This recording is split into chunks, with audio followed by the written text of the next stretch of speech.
Efendim, efendim, canım efendim, ben senin kulunam, sen benim sultanım. Efendim, efendim,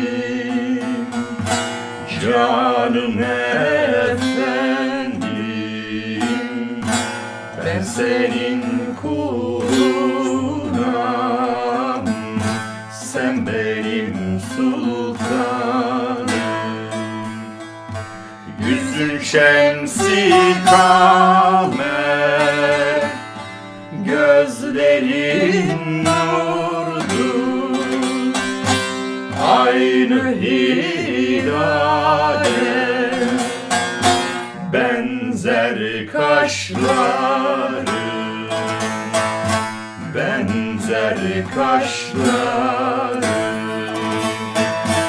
18.000 alem hüsnüyen kuldur, lebin kevserin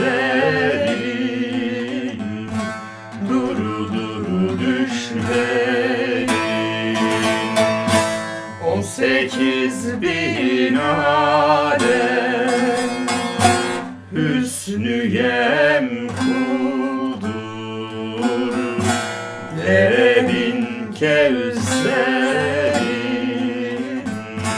durudur düşlerin.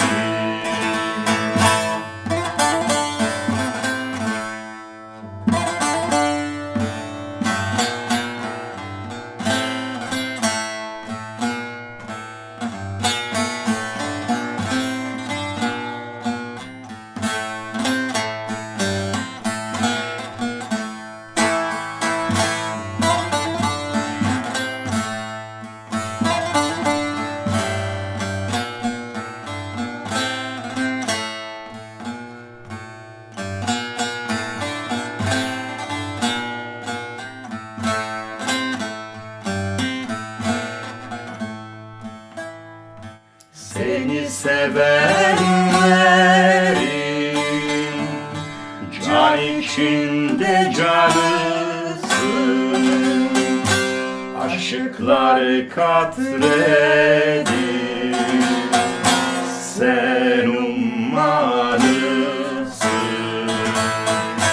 sen ummanısın. Gönül bir yemin, sen dümenisin, yelken açmak ister bu dervişlerin. Gönül bir gemidir, sen dümenisin, yelken açmak ister bu dervişleri. Efendim, efendim, canım efendim, ben senin kulunam, sen benim sultanım. Efendim, efendim, canım efendim, ben senin kulunam,